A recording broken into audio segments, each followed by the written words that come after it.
लगता है तुम मुझे देखकर प्रसन्न नहीं हुए।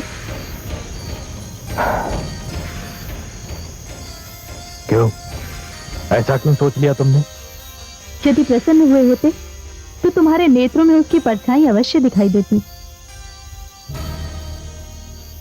अनामिका, मेरे नेत्रों में तो जले हुए आश्रमों, लुटी हुई कुटियाओं और आक्रमण में हताहत हो रहे मनुष्यों की परछाई बसी हुई है। तुम्हें बालपन की किसी भी घटना का स्मरण नहीं? है अनामिका, पर अग्नि की लपटों ने उन स्मृतियों को इतना झुलसा दिया है कि कभी कभी मैं उन्हें पहचान ही नहीं पाता। एक बात पूछूं? पूछो। तुम तो भृगुवंशी राम थे, परशुराम कैसे बन गए? हाँ अनामिका, जन्म ने मुझे भृगुवंशी राम बना दिया था, पर परिस्थितियों ने मुझे परशुराम बना दिया। अब इतने से उत्तर से तुम्हारी संतुष्टि नहीं होती तो मेरे पास कोई दूसरा उत्तर है भी नहीं। राम, अपने नाम की भांति तुम भी बदल गए हो।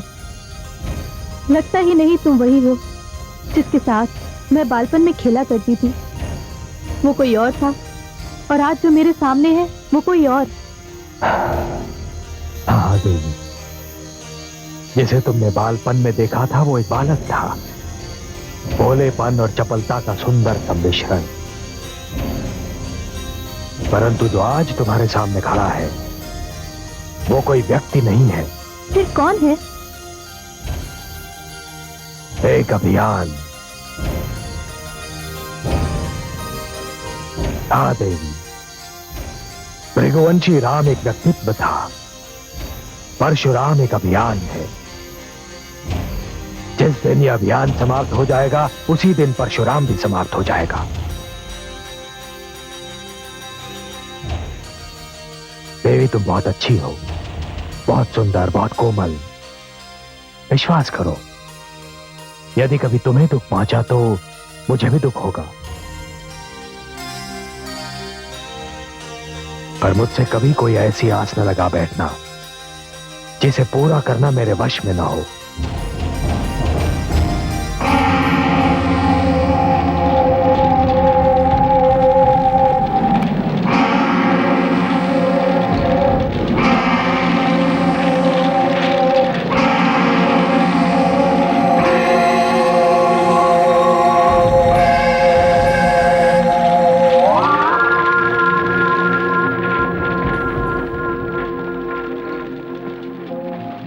सैनिकों, सबको अंदर से बंदी बनाकर लाओ।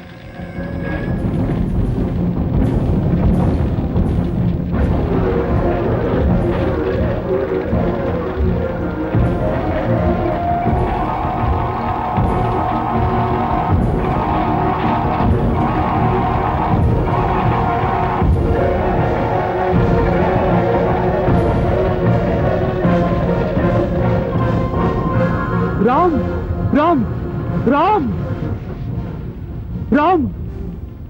सहस्त्रार्जुन के सैनिकों ने आश्रम पर आक्रमण कर दिया है।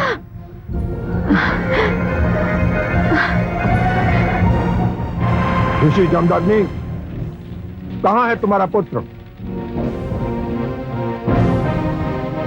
कहां है वो दुष्ट जिसने हमारे महाराज को ललकारने का दुस्साहस किया?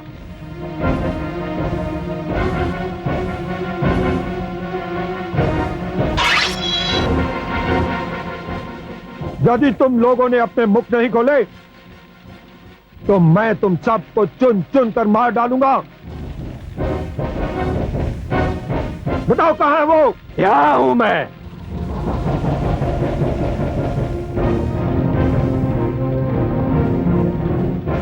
घेर लो इसे चारों ओर से।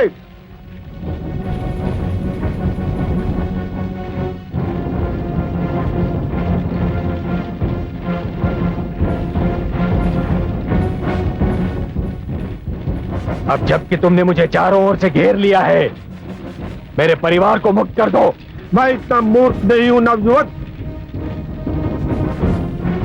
मैंने तुम्हारे विषय में बहुत कुछ सुन रखा है। मैंने तुम्हारे परिवार को इसलिए बंदी बनाया है कि यदि तुम कोई संकट खड़ा करने का दुस्साहस करो तो इन सब का वध कर दिया जाए। मैं तो समझता था कि क्षत्रिय हो, वीर भी होंगे, परंतु तुम सब तो केवल कायर हो, कपटी हो। हम वही कर रहे हैं जिसका आदेश हमें महाराज सहस्त्रार्जुन ने दिया है। अनुचित आदेश का पालन उतना ही अनैतिक होता है जितना कि स्वयं अनुचित आदेश। यदि तुम्हारे राजा सहस्त्रार्जुन को अनुचित आदेश देने का दंड मिलेगा तो तुम सबको भी उस अनुचित आदेश के पालन करने का दंड अवश्य मिलेगा और बार बार मिलेगा। सैनिकों, रुक जाओ। तुम एक शिक्षक की संतान हो पुत्र, तुम शिक्षक हो। मैं शिक्षक की संतान अवश्य हूं पिताश्री, परंतु शिक्षक कदापि नहीं हूं। नहीं पुत्र, हट मत करो। मैं नहीं चाहता कि आश्रम की भूमि मानव रक्त से रंगी जाए। तुम आत्मसमर्पण कर दो पुत्र। आत्मसमर्पण?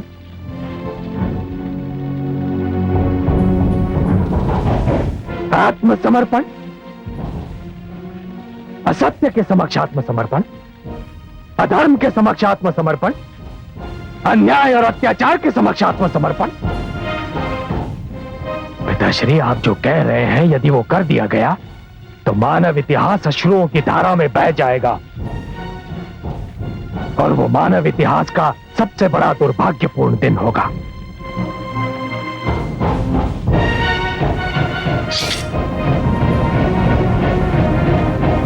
मैं आत्मसमर्पण नहीं करूंगा। यह इस तरह नहीं मानेगा। खंड खंड कर दो इसके।